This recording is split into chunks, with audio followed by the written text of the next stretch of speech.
નમસ્કાર, હું છું પ્રિયા અને તમે જોઈ રહ્યા છો જનતા કી જાણકારી ન્યૂઝ।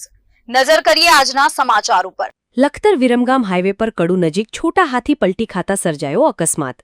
લખતર વિરમગામ હાઈવે ઉપર છેલ્લા ઘણા સમયથી નાના મોટા અકસ્માતોના બનાવોમાં નોંધાપાત્ર રીતે વધારો થઈ રહ્યો છે, જેને પગલે હાઈવે ગોજારો સાબિત થઈ રહ્યો છે। ત્યારે આજે ફરી લખતર વિરમગામ હાઈવે પર આવેલ કડુ ગામ પાસે એક છોટા હાથી ગટરમાં પલટી ખાઈ જતા અકસ્માત સર્જાયો હતો, જેમાં સદનસીબે મોટી જાનહાનિ ટળી હતી। મળતી વિગત મુજબ વિરમગામ તાલુકાના મોટીથોરી ગામનો યુવક છોટા હાથીમાં શાક બકાલું ભરીને લખતર તરફ વેચવા નીકળ્યો હતો, ત્યારે લખતરથી મોટીથોરી તરફ પરત ફરતા સમયે કડુ પાસે પહોંચતા પોતાનું વાહન ઓવરસ્પીડ હોય ચાલકે સ્ટીયરિંગ પરનો કાબુ ગુમાવતા છોટા હાથી ટેમ્પો ગાડી ફિલ્મી ઢબે રોડ સાઈડની ગટરમાં પલટી ખાઈ ગઈ હતી। અકસ્માતના પગલે ગ્રામજનો એકઠા થઈ જવા પામ્યા હતા અને ડ્રાઈવરને બહાર કાઢ્યો હતો, જે ટેમ્પો ગટરમાં પલટી મારતા સદભાગ્યે કોઈ જાતની જાનહાનિ નહીં થતા ચાલકને નાની મોટી ઈજાઓ થવા પામી હતી। એ રિપોર્ટ જયેન્દ્રસિંહ ઝાલા।